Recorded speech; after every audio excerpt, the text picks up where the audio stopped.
Okay, we're going to call our next panel up.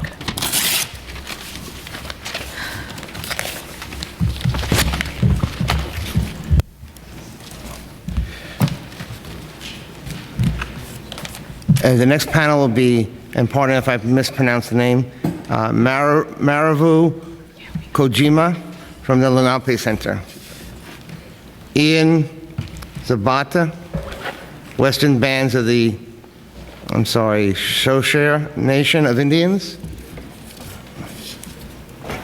Chief Dwayne Perry, Bayal, from the Ramapo Lenape Nation. Miro Taguchi from Hibaka Shah Stories.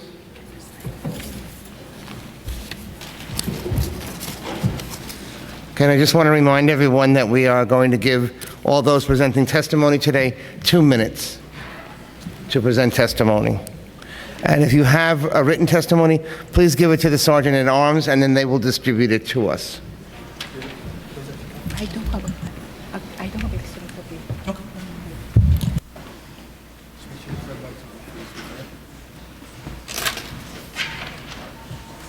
You can begin. Thank you. Good afternoon. My name is Madhu Kojima, and I am an advisor for Lenape Center, representing the federally recognized Lenape peoples indigenous to New York City. I have been asked to deliver a land welcome and a message on behalf of the organization today. Nule Lindam Muhina Eli Paeku Lenape Hoking. Gulau Sihemo Enda Ah Pieku. We are glad because you people came to Lenape Hoking. Live well while you are here. I quote, New York City sits at the heart of Lenape Hoking. It has always been the home of the peacemakers and the grandfathers, the Lenape. In continuing our responsibility towards our values of peacemaking, balance, respecting Mother Earth, and respecting all life and all peoples, we do not want to witness the life-sustaining energies of Lenape Hoking to be utilized for the propagation of destructive weapons. We, the Lenape Center, led by co-directors from the federally recognized Lenape and Munsey Mohican nations, humbly ask the City Council to understand the depth of responsibility which is owed to the life-sustaining reality of Mother Earth and do everything in their power to prevent war on other peoples and on Mother Earth herself. Lenape Hoking has witnessed too much colonial genocide and violence upon our people, which has yet to be recognized and acknowledged. This blindness to our history should first end so you can open your eyes to our people and see the true ramifications of supporting weapons and war. Thank you. Thank you very much. Next, please. I am Principal Man Ian Sarbart of the Western Bands of the Shoshone Nation. I'm also Secretary of the Native Community Action Council, a party withstanding in the Atomic Safety Licensing Board on the proposed high-level nuclear waste repository at Yucca Mountain. Our lands, the Western Shoshone Nation, are defined by treaty, the most formal recognition between one government and another in international law, the 1863 Treaty of Ruby Valley. That's from the Consolidated Treaty Series, Volume 127, 1863. We have borne the burden of the nuclear age without help from America. 1,000 nuclear weapons tests within our country spread fallout across our country and across the United States and the world. We've investigated our own adverse health consequences known to be plausible from radiation exposure that harms our land and harms our people. And based on lifestyle differences alone, our exposure is significantly greater than that of the non-native community. We need help. Everywhere else in the world, there are radiation monitoring, surveillance, and DNA testing and registries. We don't have that here in the United States. We need that. We need help. This is the right thing to do, and I don't have to tell you that. You know it's the right thing to do. It's a violation of the Treaty of Ruby Valley, a violation of law to be killing Indians in secret with nuclear weapons, and that is exactly what's happening. So I urge you to support this, these two proposals to move this city to do the right thing. Thank you. Thank you. Next, please. Anashi Gichi Manitou, Anashi Ki Shalamokwing, Elamiliang, Kakana Ki, Wak Mbi, Wak Kashong, Wak Tindao. I'm Al, and I'm here on behalf of the Ramapo Lenape Nation. We're the Munsey people, the descendants of the original people of Manhattan. So I bring you a statement on behalf of and from our leader, Chief Dwayne Perry. Chief Dwayne Perry is Sakam Makwa of the Ramapo Lenape Nation, the Munsey people whose ancestral land this great city now sits. I come not to belabor you with more facts, of which you should already know, but to share in ancient truths for which most have ignored since 1624. In the 1400s, the Ojibwe began their migration west because it was foretold that shiny people were coming and some would bring death. It has happened. In the 1800s, the Western nations prophesied the coming of the black snakes, which would bring joy to many and in the end, death. It has happened. You cannot drink oil. If one oil train derails, spills into New York State watershed, as it nearly did in 2018, hundreds of thousands of people in the city will die. You cannot drink oil. It is a current danger. It is a danger now. In the 90s, sitting in the Himalayas with elders from over 200 countries, it was foretold, quote, that the hollow people were coming and some would hold the sons of death. It has happened. In the Western world's freedoms, as the Western world's freedoms wilt under the knowledge and knowing guise of misdirecting syntax, the hollow people have risen. They now carry their sons of death worn openly as badges of bravado. It is happening now. I implore each and every one of you to arise, to stand for humanity, and to support the legislation to divest from nuclear profiteering and proliferation. I'm asking New York to join Paris, Berlin, Sydney, Los Angeles, and Washington, D.C. to become a part of the I Can Cities campaign in support of the nuclear ban treaty, for now is the time. You cannot drink death. Anishi, thank you. Thank you. Next, please. My name is Miro Taguchi. My parents were survivors of the atomic bombing in Nagasaki. I have been working for nuclear abolition more than 10 years as a Nagasaki peace correspondent and a member of the Hibakusha Stories that tells survivors' true story to students, adults in the New York area. While we say we value peace, we invest to the deadly weapons due to our ignorance or our so-called security and protection. What we lack is an imagination. The area destroyed by the first nuclear bombing in Hiroshima is almost the same size of the New York City. Imagine 140,000 dead bodies as they were in Hiroshima covered New York City. Imagine your parents, spouses, children, and friends whom you deeply love were among them. It was inhuman and savage, melting skins hanging from the arms and mothers carrying dead infants. These were normal scenes in Nagasaki and Hiroshima in 1945. My teenage parents were there. When I imagine the pain, hunger, and the devastation they went through, I feel how precious and fragile our lives are. Even if people survive a nuclear bomb, radiation destroys their body system and poisoning the next generation. I have lived in New York City for more than 20 years. One of the great things about living here is knowing people who passionately believe in peace without boundaries. We care, we act, we speak out for peace.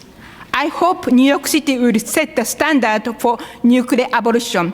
As the Manhattan Project started here, we are, as residents of New York City, should take action to end that deadly weapon. Thank you. Thank you very much. You get an A for staying in your time frame, which is great, and we really deeply appreciate all of you coming in and providing us with this testimony. Thank you very, very much.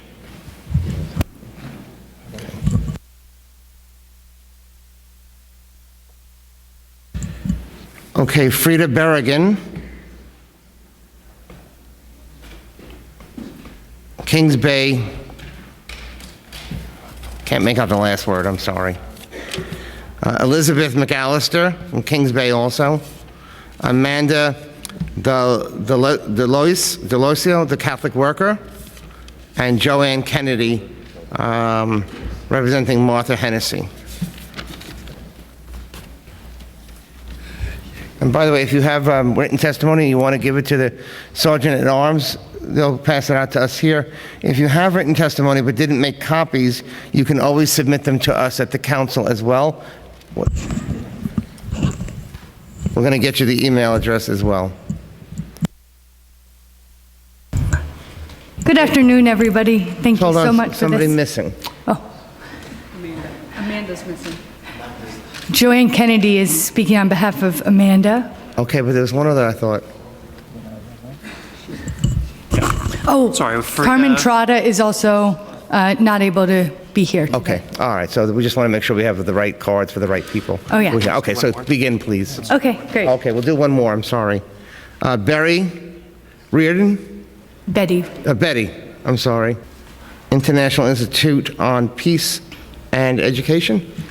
Okay, we're all set? Yes. Go ahead. Hi. My name is Frida Beragon, and I've come to speak briefly about the importance of this resolution as one more tool in the critical work for nuclear abolition. And I thank the city councilors and all of the activists who have worked on this forum. So thank you so much. As the daughter of anti-nuclear activists Philip Beragon and Elizabeth McCallister, who's here next to me, I was chastised as a teenager for wanting to go to the movies when the doomsday clock was at 3 minutes to nuclear midnight. And as others have said here today, we know that that clock has moved, and it's now just 100 seconds to nuclear midnight, shorter than the length of time that I'll be speaking before all of you. And so in the face of this imminent and existential threat, we need every effort, every gong, every alarm, in every tool in our toolbox. My mother, Elizabeth McCallister, is here. She, along with 6 friends, are awaiting sentencing for their part in the Kings Bay Plowshares, a nonviolent disarmament action of Trident submarines in the state of Georgia. This is also an attempt to sound the alarm, to take responsibility for nuclear weapons, to say, not in our name. As this resolution says, not with New York dollars. At 100 seconds to midnight, my own children, 13, 7, and 5, are the crosshairs of these nuclear nightmares. My mother here is looking at 2 years in prison at the age of 80. At the age of 80, she's risking the rest of her life for nuclear disarmament. And if that's not an alarm that we need to heed, I don't know what is. So thank you. So along with friends, I went to Kings Bay in Georgia, and we hammered on a nuclear submarine, and we were arrested. I did about 1.5 years in the local jail in Kings Bay, Georgia, before one day they said, pack it up, and I was released, but only to face trial. One of the 6 of us who did this action, a Jesuit priest by the name of Steve Kelly, remains in jail in Georgia because he will not cooperate with release conditions. The rest of us, along with him, are all awaiting sentencing. So we're looking at something like 6 to 10 years, which is a possibility. Mostly, I want to come here and ask for your prayer and your concern for Steve, because I spent a year and a half in that jail before they released me on personal recognizance. They will not release Steve Kelly on personal recognizance because he will not agree to their conditions. So I don't know if you've heard about this, but I think it's important that people know that there are folks who are in prison and in jail and looking at years in jail for the sake of a disarmed country, a disarmed world. And there are. And I'm glad. And I'm proud to be part of it.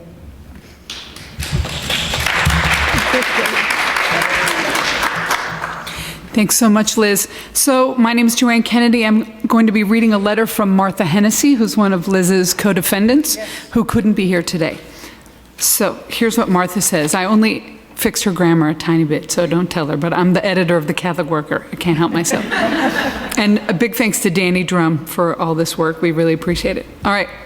She says, "Dear esteemed New York City Council, thank you very much for your critical work for nuclear abolition. I send my apologies for not being able to attend this event in person.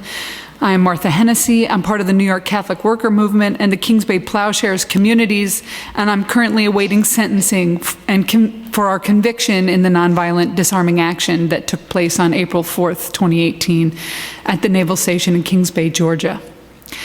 I understand the sacrifice that each of us must make in our work for nuclear disarmament, and I send my gratitude to all of you who are involved in this effort as we drift ever closer to nuclear annihilation.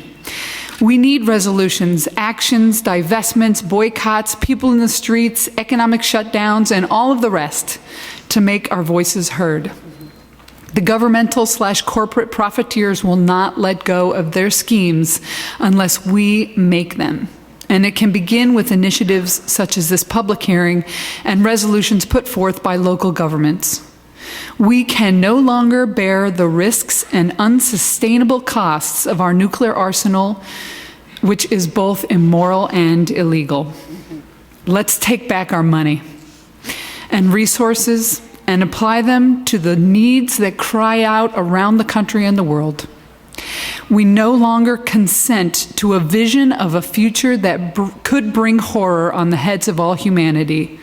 No, thank you.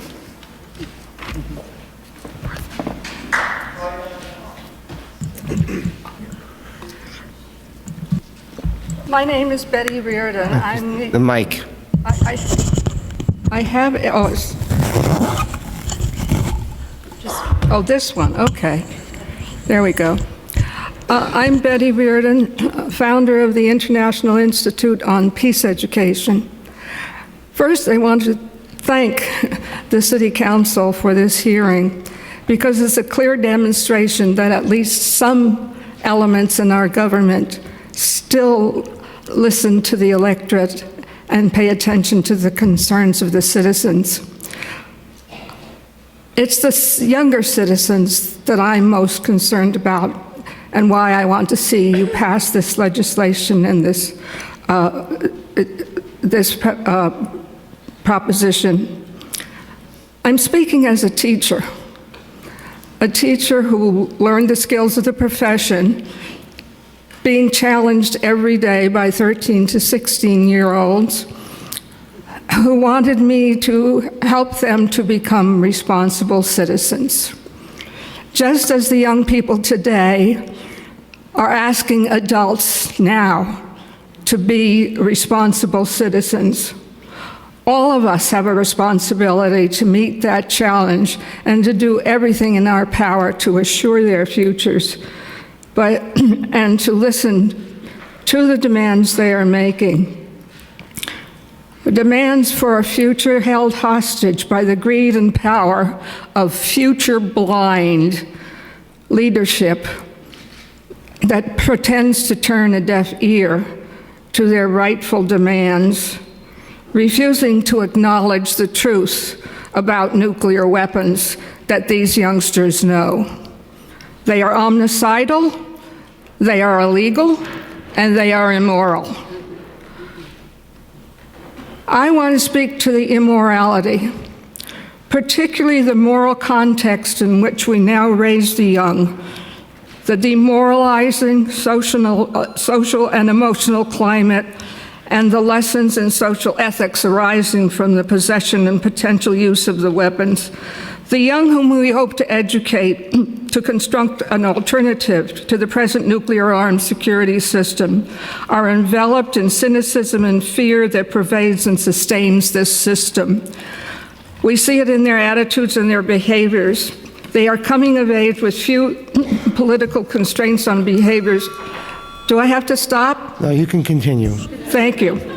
They are coming of age with few social and political strains on behaviors that place self-interest over any commitment to the welfare of the larger community, in which the use of the weapons becomes ever more possible.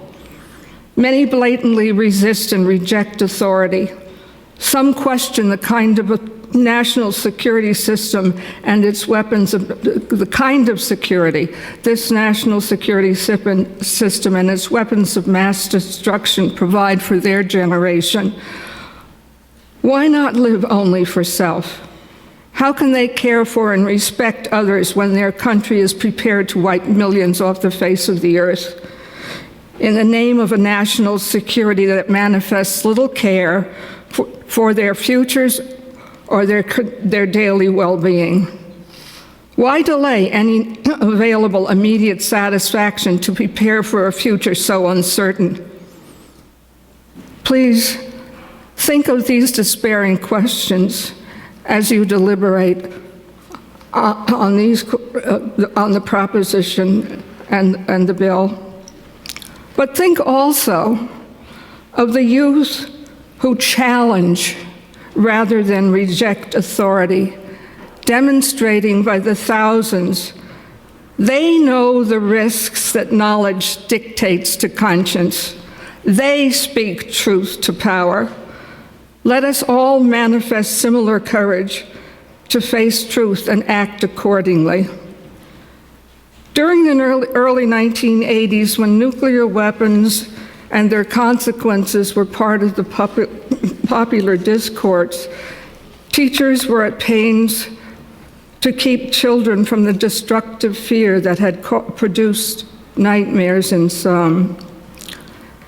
It is recounted that one little boy sought to assure his classmates that it would be okay because his parents were doing something about it. May there be a day when the children of this city's schools can say, it will be okay. Our city council did something about it. Thank you very much for your efforts. Thank you very much to this panel. And just before you leave, I just want to say how impressed I am and how grateful I am and how lucky I felt to be able to stand on the steps with you today at the press conference. And of course to Ms. Reardon and to Ms. Kennedy, thank you very much. But to Frida Beragon's daughter as well, thank you so much for being here and how much I admire the work that your father did. It was just absolutely incredible, of course, throughout the whole Vietnam War and the 60s, as well as Elizabeth McAllister. I'm very, very pleased and grateful that you came in today. It's been 50, 60 years of activism, so this is not just a one-time thing. You have been fighting for peace and justice in this world for many, many years. Thank you for coming today.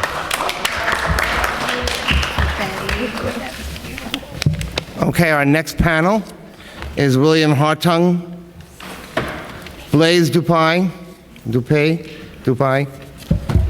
Mary Jelenek, and Brendan Fay. Is everyone here? Is everyone here? That was 4. Yeah, 4. Mm-hmm. Okay, we're ready when you are. You want to start over here?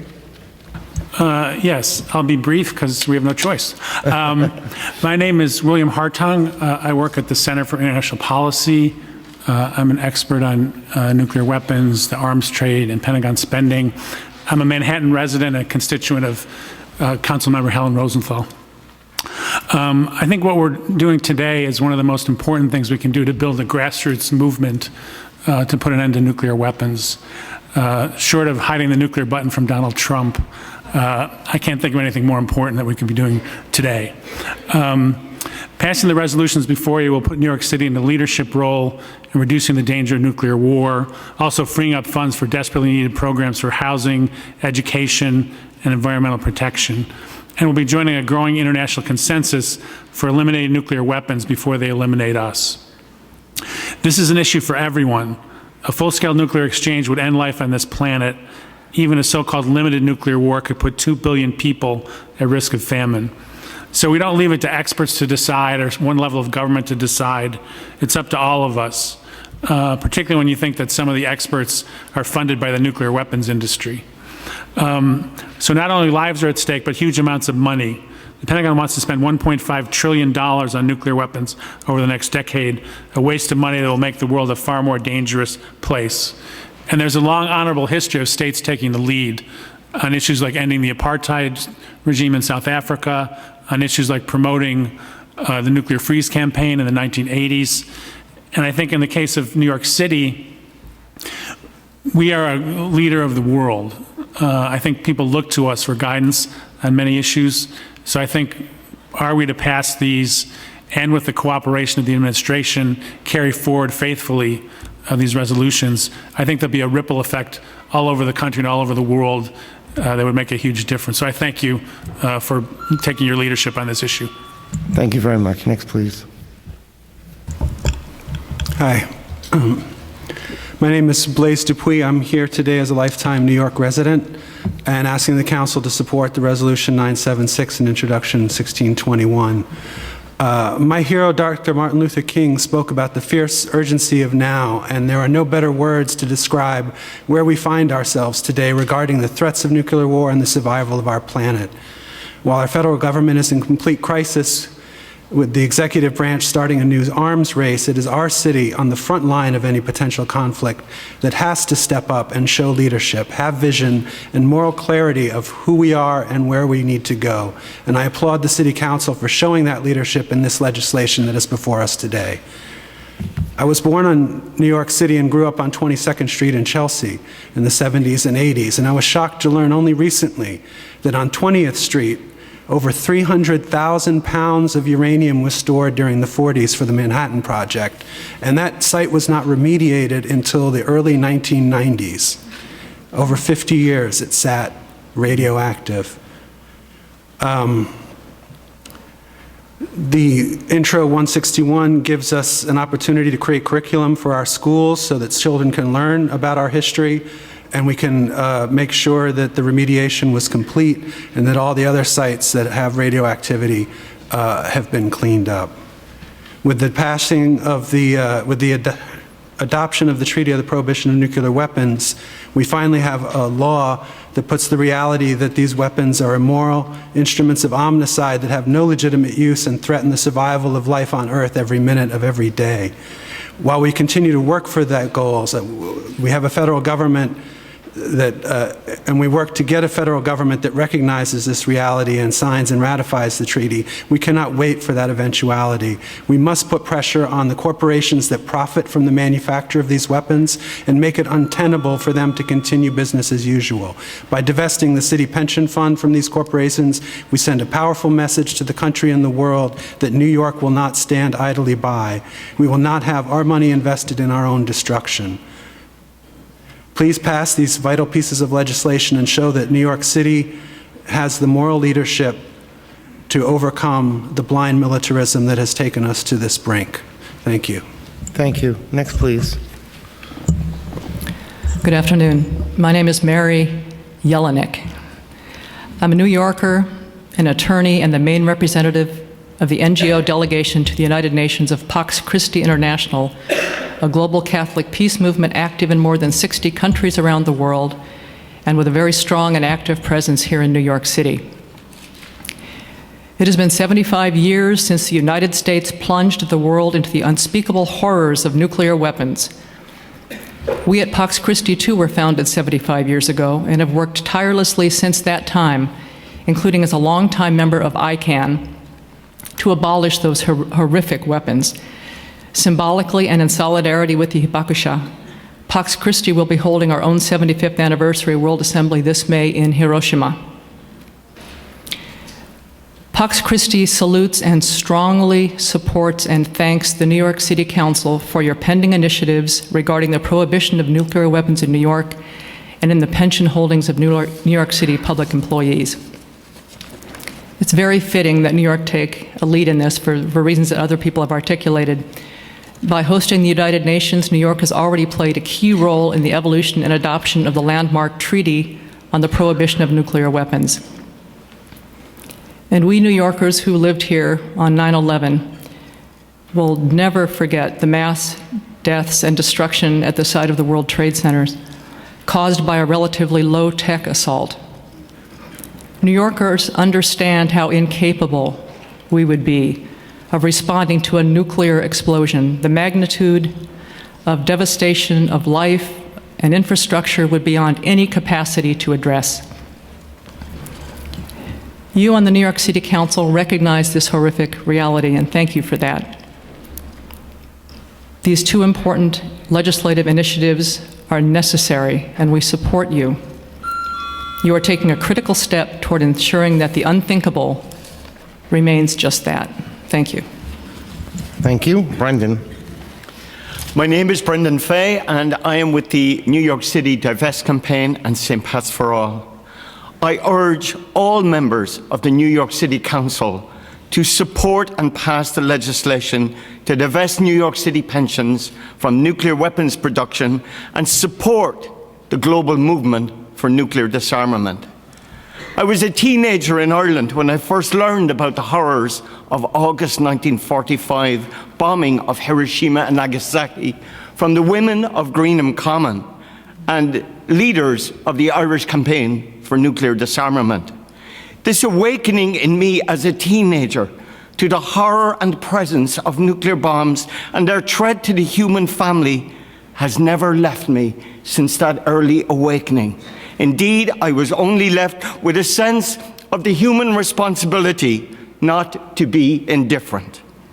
To become aware that in minutes our beautiful and evolved world could be destroyed by nuclear war as governments were investing millions of hard-earned workers' wages and human resources challenged me and others to become active in the movements for nuclear disarmament. So it's with gratitude I am present with you, members of the New York City Council, and my friends in the New York advocacy movement and leaders of the global movement. I'm proud to be with you today. Today we speak with our human hearts for peace and call upon and support our political leaders to divest New York City pensions from these weapons of death. Indeed, let us invest instead in the hard work of peacemaking and human development. Invest in our children's future, all children. Have they not got a right to a future of peace, a world free of nuclear weapons?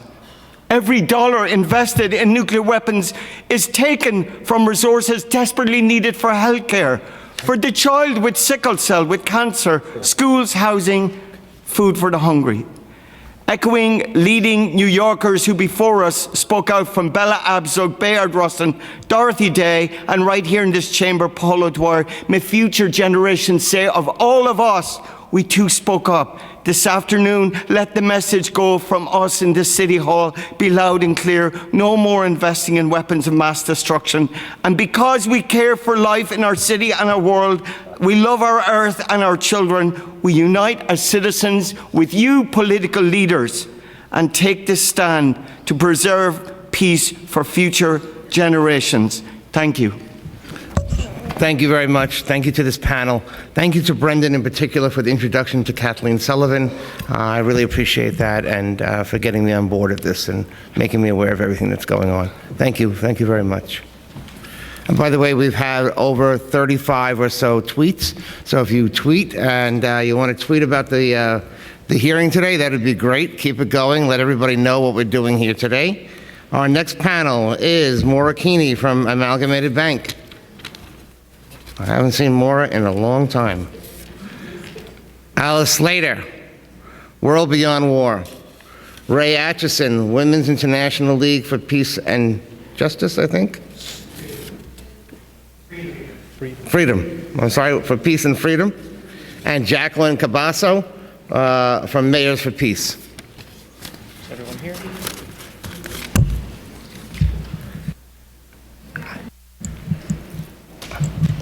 Good afternoon. Thank you, council members, for your interest in this important issue. I'm Maura Keaney. I'm a first vice president with Amalgamated Bank. Amalgamated is a nearly 100-year-old financial institution formed here in New York City in 1923 by the Amalgamated Clothing Workers Union. At the time, workers were unable to bank at big commercial banks. Not like it was a bad experience and they didn't feel that they were getting appropriate service, which is important, but actually they couldn't open accounts. So the union formed a bank, giving its members and their family members a way to save, to build credit, to send money home to their families at that time in Eastern Europe, and to borrow when they were able to build their own small businesses. As the labor movement grew and those union members' families grew, so did the bank. We're still headquartered in New York City. We're chartered by New York State, but we're national in our client profile. We have clients in 48 states. We bank for progressive individuals, many of the people here today. We offer consumer savings and checking accounts and home mortgages.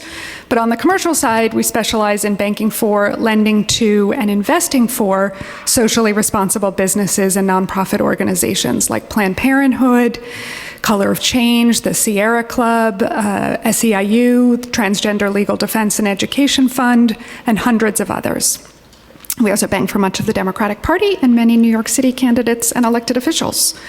The union that formed us is still our largest single shareholder, and we are committed through that relationship to continuing our progressive stance on issues. We're the first bank to pay our employees then $15 an hour, now $20 an hour. We were the first bank to accept NYC ID as a form of primary means of opening an account. And we are the first bank to endorse the UN Principles for Responsible Banking. We, as a financial institution, are also committed to ending financial support for companies involved in firearms and weapons production and distribution. We don't bank for or lend to firearms manufacturers or weapons production companies. On the investment front, we don't invest any of the bank's money in weapons manufacturers, and we offer our investment management clients, whether they're individual consumers or commercial businesses or organizations, the opportunity to ensure their money is not invested in defense companies or gun sellers. When New York City pension funds are being invested without consideration to weapons, you're supporting with those dollars the operations of these businesses. As a city resident, as a former city employee with a city-managed 401k and hopefully someday a city pension if I come back and work for the city, I don't want my money backing up those destructive businesses. But beyond my personal interest, New York City has an abiding interest and responsibility to ending violence and war. It's not good for our citizens, for our economy, or our environment. We have a history in New York, as many have referenced, to pursuing what's right through shareholder action, the McBride Principle, South Africa investment, divestment. We've used our pension power to make change before. We can continue to be a leader by pushing other governments to do the same. And I can say from the bank's perspective and from a purely fiduciary perspective, investing in this industry is not lucrative, nor is it low risk. In fact, similar to carbon divestment, we see portfolios with weapons screened out performing as well or better than those without the screening. New York's fiduciary responsibility to its employees, current, future, and retired, can continue to be met without investing in companies involved in weapons production or maintenance. Amalgamated Bank thanks you, Council Member, for your leadership on this issue and encourage you to pass the resolution and introduction. Thank you, Maura, and I know you have to run, so if you want to run, run. But we appreciate your efforts on this piece of legislation, and also I am very grateful to you for what you do with IDNYC. That was my legislation as well, so thank you to Amalgamated Bank. Thank you very much. We love it and happy to do more, and you should make the city only invest city dollars in banks that use IDNYC. I'm working on that. I know I'm you working are. on that. I'm working on that. Yes, we all are. And I just want to remind everybody, please keep it to the 2 minutes because we have so many people who want to give testimony. Thank you. Oh, my name's Alice Slater. I just want to thank you for this wonderful initiative and proceeding. I'm on the board of World Beyond War and a UN rep at for the Nuclear Age Peace Foundation, and I'm just so grateful to the Council for stepping up to the plate and taking historic action to finally ban the bomb. I was born in the Bronx and went to Queens College when tuition was only $5 a semester. In the 1950s, during the terrible Red Scare of the McCarthy era, at the height of the Cold War, we had 70,000 nuclear bombs on the planet. There are now 14,000, with about 13,000 in the US and Russia. The other 7 nuclear-armed countries have only 1,000 among them. So it's really up to us in Russia to move first to negotiate for their abolition as outlined in the new treaty. At this time, none of the nuclear weapon states and our U.S. partners in NATO, Japan, Australia, and South Korea are supporting the new treaty. It may really surprise you to know that Russia has generally been the eager proposer of treaties for verified nuclear missile disarmament, and sadly, it is our country, in the grip of the military-industrial complex that Eisenhower warned against, that provokes the nuclear arms race with Russia from the time Truman rejected Stalin's request to put the bomb under UN control, to Reagan, Bush, Clinton, and Obama rejecting Obama and Putin proposals that is documented in my submitted testimony, to Trump walking out of the INF treaty just recently.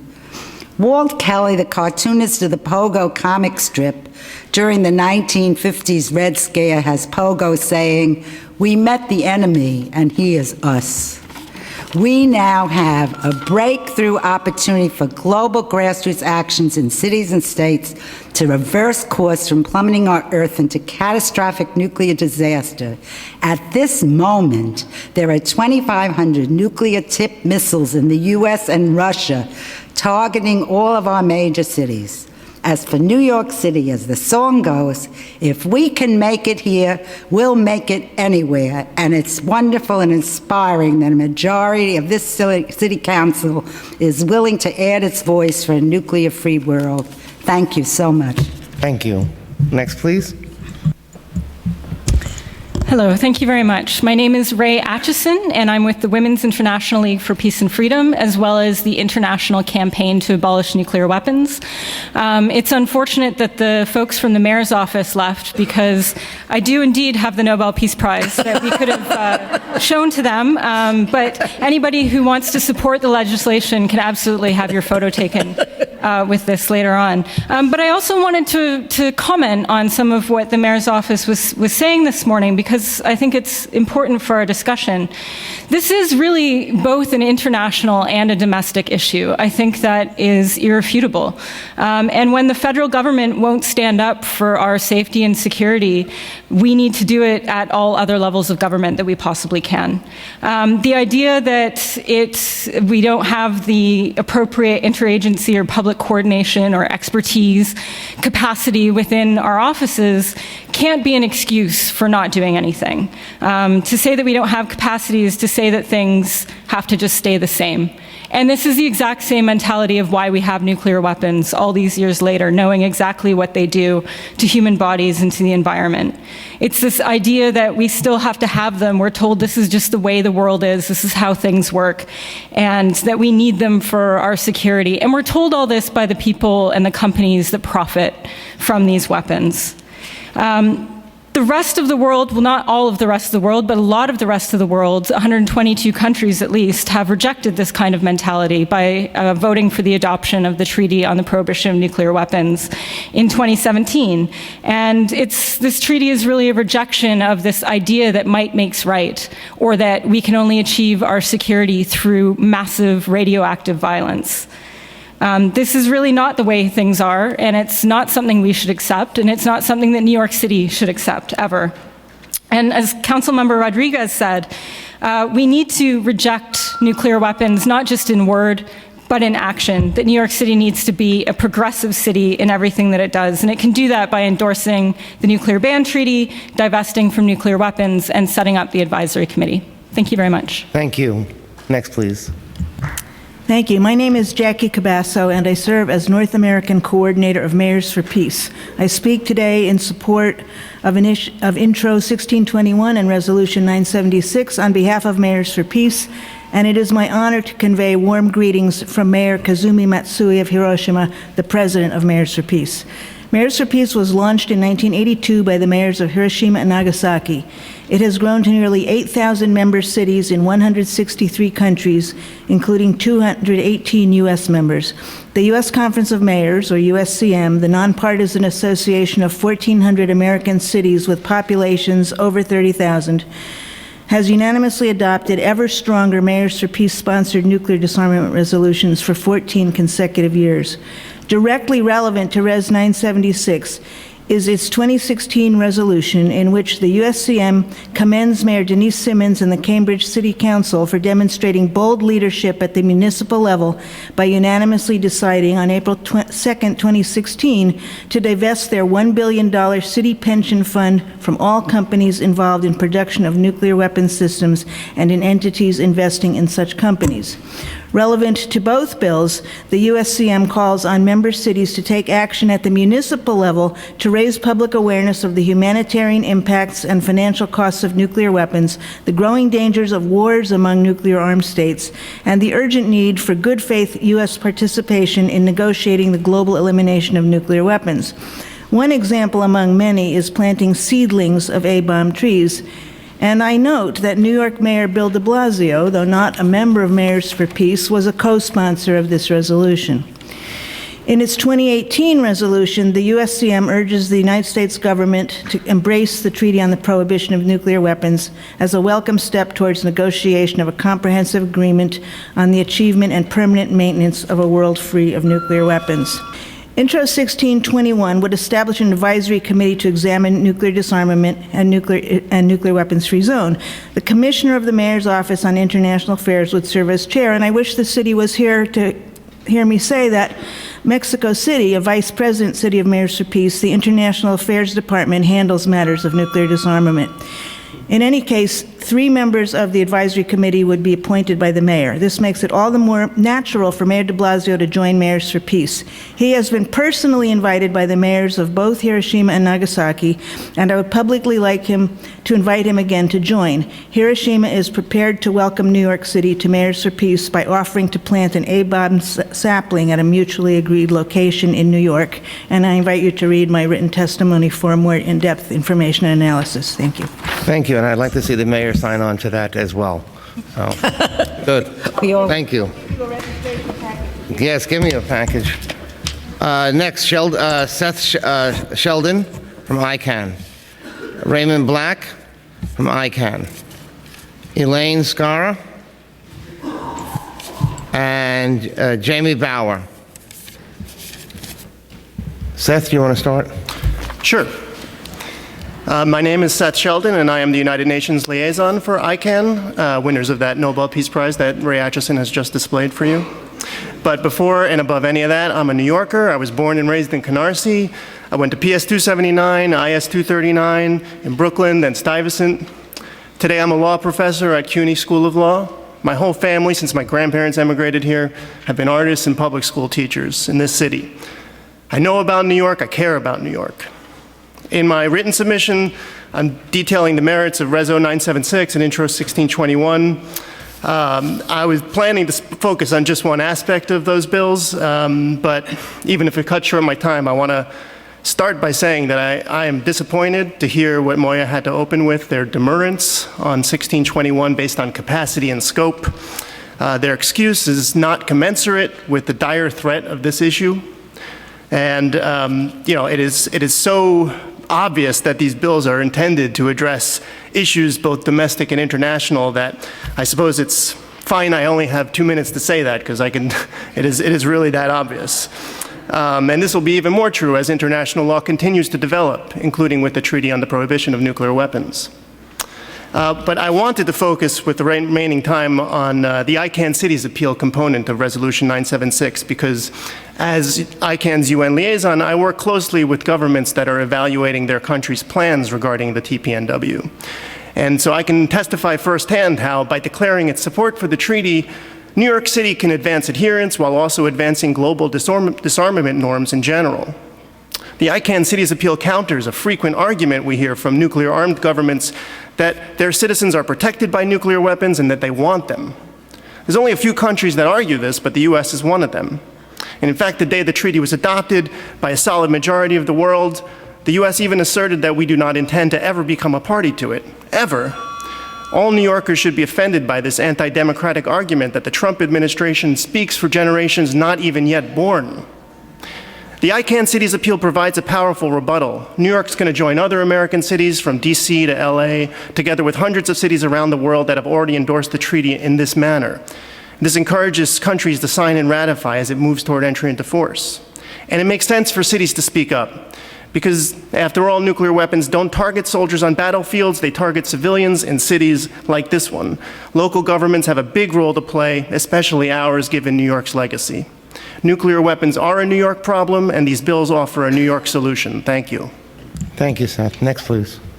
Good afternoon. My name is Raymond Black. I'm an attorney, an activist, a member of ICANN, and a representative of the activist group Rise and Resist, which has co-endorsed and sponsored this legislation in today's press conference. I've also been a proud New Yorker for 30 years, and I ask you, I implore you to pass both these bills. New York has a unique responsibility, as others have said, since the Manhattan Project began here. But if a nuclear weapon explodes over our city, instantaneously 8 million women, men, and children are extinguished. All of the vegetation, all of the animals, all of the art in our museums, all of our architecture, all of it is gone. It's gone forever. Human beings have continuously inhabited the island that we're gathered on today for 3,000 years. If a nuclear weapon explodes over New York City, it is as if those 3,000 years never happened. And the carcinogens and the nuclear fallout that will hang over the city will exist for far more than the 3,000 years that human beings have made their lives on the island of Manhattan. The only issue more crucial than combating climate change for the survival of human beings on our dear and fragile planet Earth is the abolition of all nuclear weapons.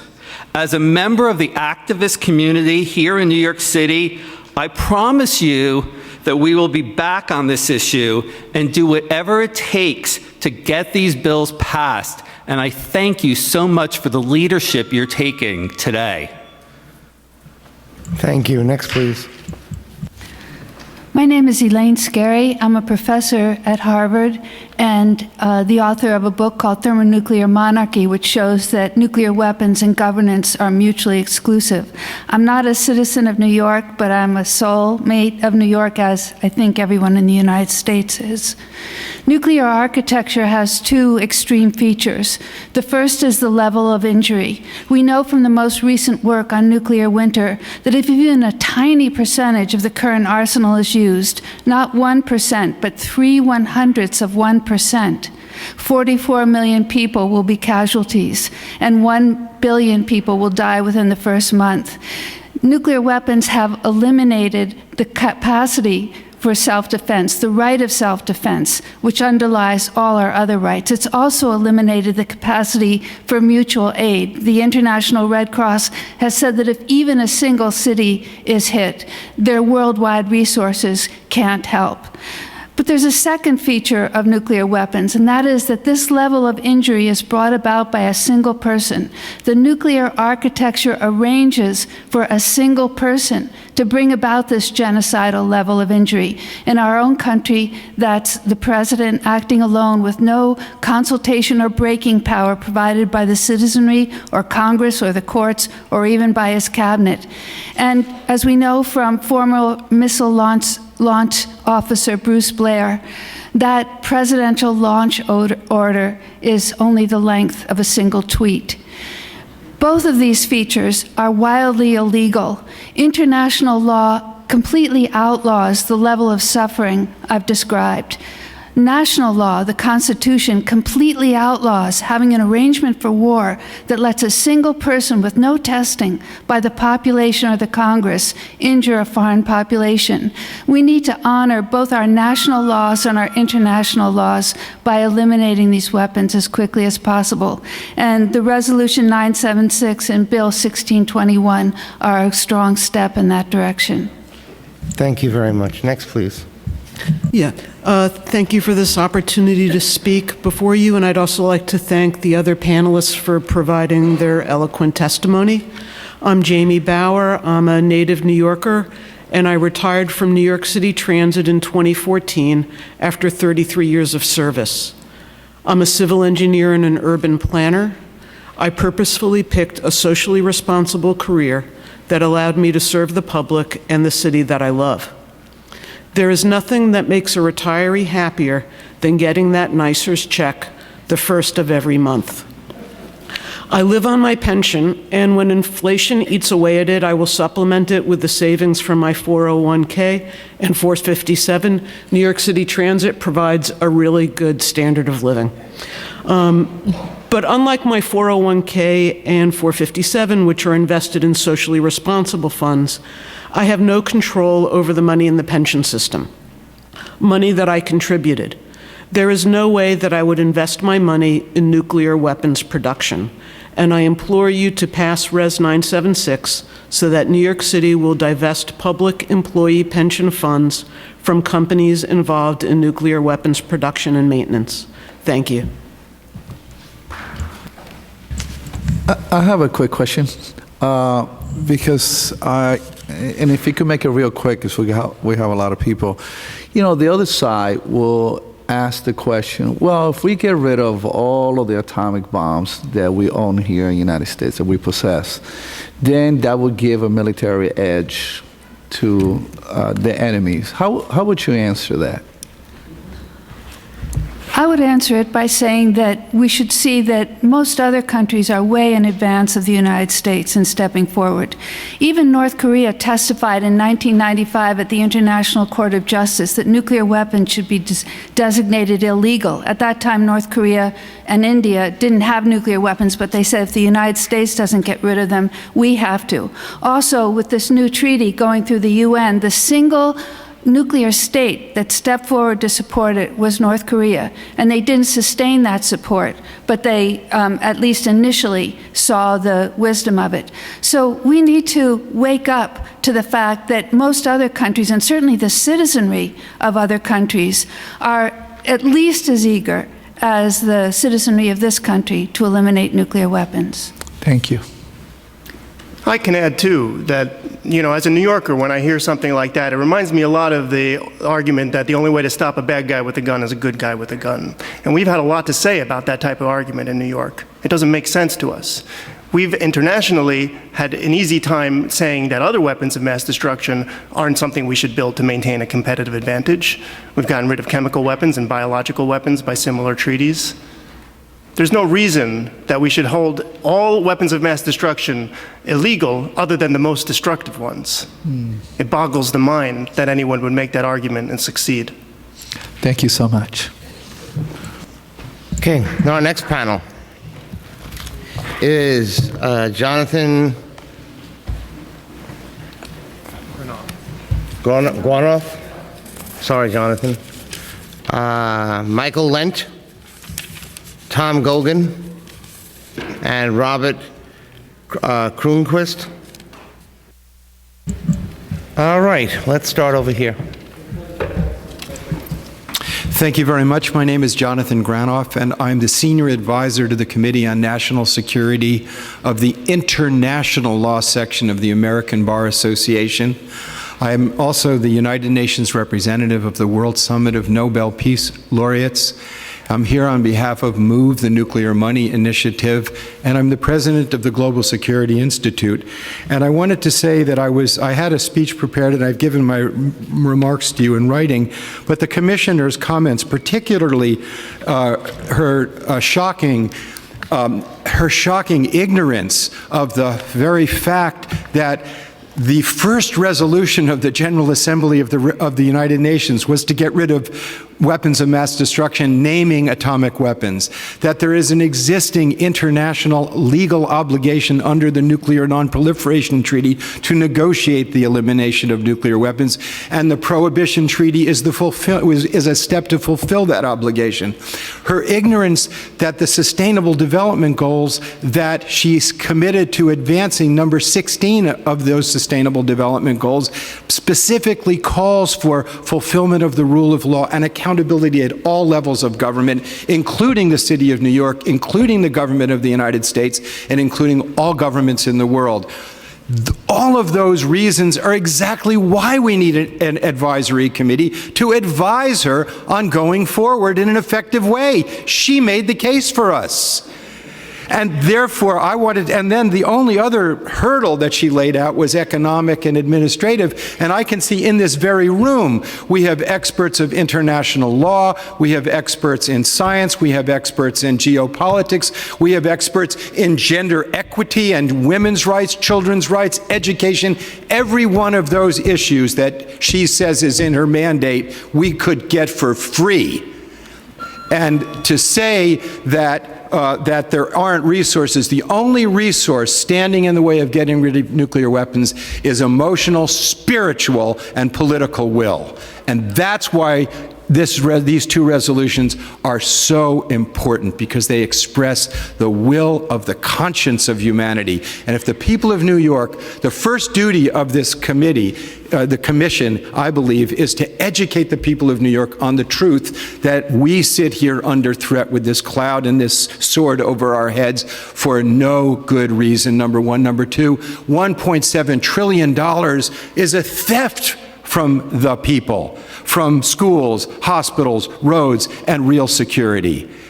If the people knew, their conscience would act. And the first mandate of this initiative is to use the amazing resources of New York as a place of communication. Geneva did this, and the city of Geneva did this in 1985, and out of that came a nuclear war can never be won and therefore must never be fought. Geneva became a beacon for the world. New York should be a beacon for the world. God bless you and thank you. Thank you. Thank you. Next, please. My name is Michael Lent. I'm the Chief Investment Officer and founding partner of Veris Wealth Partners. I want to thank the Council for inviting me to speak and supporting the and providing testimony regarding Resolution 976 and Bill 1621. Veris is an independent national wealth management firm providing impact investing solutions for endowments, foundations, and families. I've been a wealth manager providing positive social and environmental portfolios for my clients since 1993.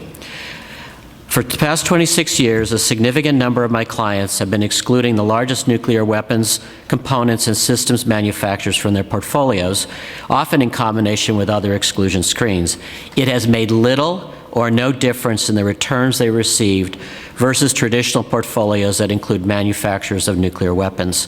The reason for this is that the number of securities excluded is small and their impact on portfolio returns is insignificant. One measure of the impact of exclusions on portfolio risk, and I'm going to be speaking now because a lot of the arguments against this are specifically with regards to how it would negatively impact the portfolio, is an impact called tracking area on removing nuclear weapons manufacturers. When you evaluate this in regards to a large global index, and we use one called the MSCI Country World Index, which includes over 2,800 stocks, What the research shows is that the tracking area created by excluding military weapons manufacturers, which is a larger cohort of holdings, causes less than a 0.03 tracking area or variance from the index. Since nuclear weapons manufacturers are a smaller group, the tracking area created would be much smaller. From the standpoint of risk and return, this is a very small portfolio performance impact, but a very important social, environmental, and peace impact. Another issue that I would like to address, which I'm out of time, is what impact does a divestment have? I would argue that the level impact is a function of the ability of institutional investors, such as a New York City pension fund, to be a part of broadening the effort example to other investors. And the New York City pension fund would not be the first to divest. 2 of the top 5 global pension funds have divested, as have 21 other institutional investors. And we know from several experiences with other divestment movements that they can be powerful and create reputational and business risks for companies that do not change their business strategies. I urge New York City to adopt this resolution and contribute to a nuclear-free zone. Thank you very much. Next, please. Good afternoon. This is a wonderful opportunity to speak to you, and thank you, both Chair Drum and Chair Cabrera, for supporting this legislation and helping to put this forward. It is a wonderful opportunity for New York City to reinforce its longtime commitment as a nuclear-free city and to model an important resolution for the rest of the world. My name is Tom Gogan. I'm the interim chair of the U.S. Labor Against the War New York City chapter. Included in some of our union affiliates are Professional Staff Congress, Public Sector Union, 1199, SEIU, private sector principally. We've long opposed massive U.S. spending on wars and on nuclear weapons. My written testimony goes into the horrors of the wars in the Middle East and the impact on our soldiers and frankly on all of us. With $3 trillion already spent for those wars, $6 trillion likely to be the long-term outcome in terms of caring for our veterans, for example. As the wars rage on, planetary nuclear disaster looms greater than ever. It's already been mentioned a couple of times, the doomsday clock reset to 100 seconds before midnight. We are in an incredibly dangerous moment in the history of the entire human race and of our planet. The USA holds by far the largest arsenal of nuclear weapons, the biggest nuclear cudgel. Therefore, it is up to us Americans to lead the world out of this nuclear morass. Yet we do the opposite. While scores of countries have voted to ban the bomb, our country leads the other major nuclear weapons holders by refusing to sign on. We simply must reverse course. It's been 50 years since our leaders signed the Nuclear Non-Proliferation Treaty. I will skip way ahead and conclude. Globally and locally, we need to build up, not tear down. Peace and nuclear disarmament start at home, city by city, country by country. Let's begin right here in New York City, a strategic withdrawal from this deadly enterprise. Thank you. Thank you. Robert? My name is Robert Kroonquist. I initially wanted to speak on the fiduciary responsibility to divest from nuclear weapons. Matthew Bolton, in a paper that is part of your portfolio of information, has written that beautifully in a paper called Risky Business, about how investing in nuclear weapons is not sound fiduciary responsibility. Instead, I'd really like to speak as how much I love this city and my love for this city. I taught at Jamaica High School in Queens for 20 years. I taught global literature and culture and advanced placement English. I taught students of all faiths and from all religions of the globe, students whose cultures have at one time or another been at war. Throughout, we found a common thread, a respect for life, for the mystery of creation, and for all that we care and share for the earth and one another. Among those students were two girls who crossed the Khyber Pass in Afghanistan on burros and came to become Doctors Without Borders. One was a girl whose mother sorted body parts from September 11th. Those girls at the end of the year thought they would be enemies because it was Afghanistan who caused that, and by the end they were friends and they loved one another. When we were advocating here on the steps of City Hall for this legislation, I came into council chambers at a stated meeting, and all of the council members of color came in with shirts that said Black Lives Matter and I Can't Breathe, and they said, I speak for someone who has lost their life to gun violence. Then the woman who gave the address lay on the floor and said, I can't breathe 11 times and before she walked out.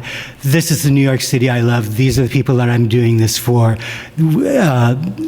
20,000 students, 100,000 students, I don't know, I think it was 60,000 students marched around this City Hall in the student climate strike. It's for those students that I'm here. I know you're about to do the right thing. I know you're about to do what is responsible for me as a pension holder and for me as a teacher who loves my students and who loves this city. I thank you very much for being here and listening to us.